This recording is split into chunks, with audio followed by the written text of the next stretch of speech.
Assalamualaikum warahmatullahi wabarakatuh. Perkenalkan, nama saya Gina Quratul Aini Andaristi dengan NIM 220806500040 dari kelas DKVB.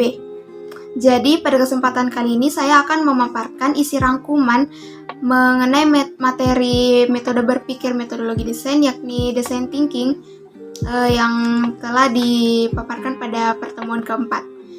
Jadi setelah membaca materi mengenai design thinking, saya dapat memahami bahwa istilah design thinking ini berarti bagaimana cara kita berpikir dan menyelesaikan suatu masalah dengan kreatif, yang mana memungkinkan para pemikir untuk berpikir di luar kotak dan menciptakan solusi yang inovatif untuk masalah yang kompleks. Nah, adapun tujuan umum dari design thinking adalah untuk memberikan pemahaman yang komprehensif dan keterampilan praktis. Secara khusus, beberapa tujuan umum dari mata kuliah ini yaitu yang pertama, memahami prinsip-prinsip dasar design thinking dan konsep-konsep terkait lainnya, seperti empati, prototyping, dan user testing. Dan yang kedua, mampu merancang, mengembangkan, dan menerapkan solusi inovatif untuk masalah yang kompleks dengan menggunakan teknik design thinking. Kemudian yang ketiga, memiliki kemampuan untuk berkolaborasi dengan tim untuk menghasilkan ide-ide yang kreatif dan solusi yang efektif. 4. Mengembangkan keterampilan dalam berpikir kreatif dan inovatif dalam konteks bisnis dan inovasi.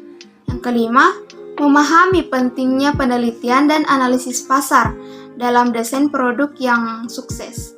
Keenam, mempelajari beberapa studi kasus dan contoh nyata tentang bagaimana design thinking dapat membantu perusahaan-perusahaan untuk mengembangkan produk dan layanan yang sukses.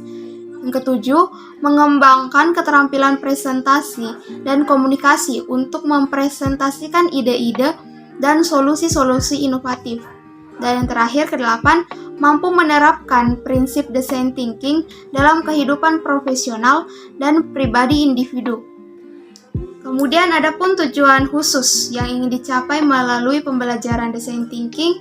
Yang pertama yaitu memahami secara mendalam tentang penggunaan dan kebutuhan mereka, serta mengembangkan kemampuan untuk menempatkan pengguna sebagai pusat dari proses desain produk atau layanan.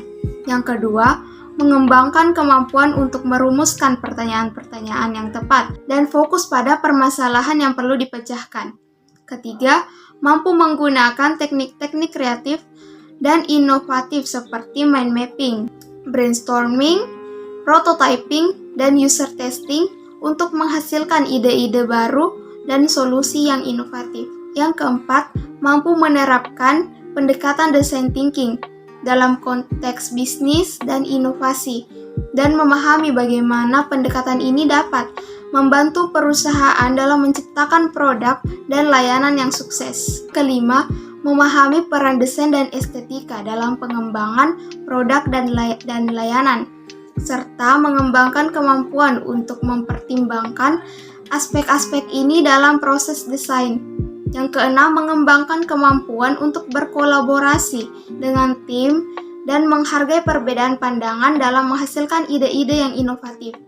Ketujuh, mampu melakukan analisis dan evaluasi solusi yang dihasilkan dan mengambil keputusan yang tepat dalam mengembangkan solusi yang efektif dan inovatif.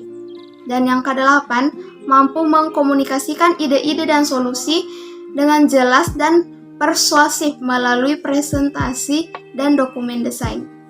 Mungkin cukup sekian yang dapat saya sampaikan. Apabila ada kekurangan mohon dimaafkan. Terima kasih. Wassalamualaikum warahmatullahi wabarakatuh.